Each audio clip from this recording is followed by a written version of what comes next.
Hey fellas, Crackety here. Today we're breaking down 5 advanced mechanics that pro players make use of in Age of Empires 4. These aren't just tips, they're game-winning micro techniques that level up your gameplay. I'll explain exactly how they work, when to use them, and why they're so powerful. Let's dive in. Coming up first is the point-blank charge. Knights are devastating with their charge damage, but did you know they can trigger it even at melee range? Here's the trick.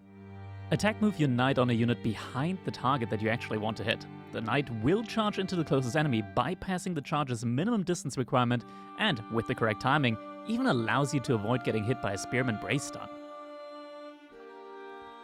So why does this matter? Against spearmen or archers, that instant burst can delete a unit before they can effectively retaliate against you. Pros use this to avoid getting their knights stuck in a brace stun, deal additional damage, and thus snowball in fights. Practicing this is important, as timing is key. If you mess up, your knight just stands there.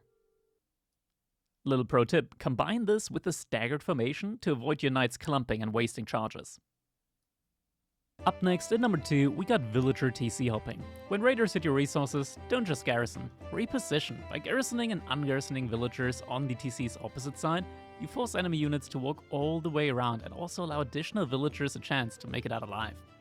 This isn't just for defense though, you can use it to pseudo-teleport villagers across your base. Building a new mining camp, garrison your woodcutters and ungarrison them near the gold, saving seconds of walking time. And on number 3, pre-queuing commands. When a villager finishes a drop-off building, they automatically dump their resources. Pros make use of this mechanic by shift-queuing their next action during the construction of a mill, to, for example, have villagers kill individual sheep after constructing a mill as China or as Jushi's Legacy. This helps you avoid a lot of idle time with villagers killing the same sheep. But wait, it gets crazier. You can use this with monasteries to set your waypoint ahead of time, so acute monks immediately go to the relics and bring them back. Why does this win games? In high-level play, relics decide matches. Pre-queuing lets you secure them seconds faster than your opponent. Pair this with scouting to get an advantage when it comes to relics in early Castle Age. And next up, on number 4, splitting units when raiding. Raiding isn't just about damage, it's also about distraction. If enemy troops chase your raiders, do this and split off a single unit.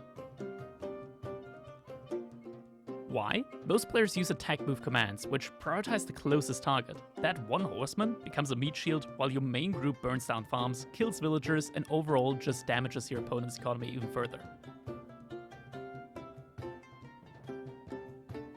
This is a very important mindset to have. Force your opponent to multitask. If they're busy chasing your decoy, they're not macroing their economy. Bonus points if you split multiple times to waste their APM.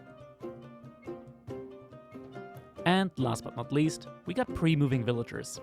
Late game raids can really end you if your army's out of position. Pros don't wait. They pre-move villagers to safety before the enemy arrives. This does 2 things. It denies your opponent intel, so they won't know where your villagers exactly went, and it saves you crucial seconds. Even if your opponent does destroy any defensive buildings like an outpost that were supposed to protect your villagers are still gonna be safe because you moved them away earlier.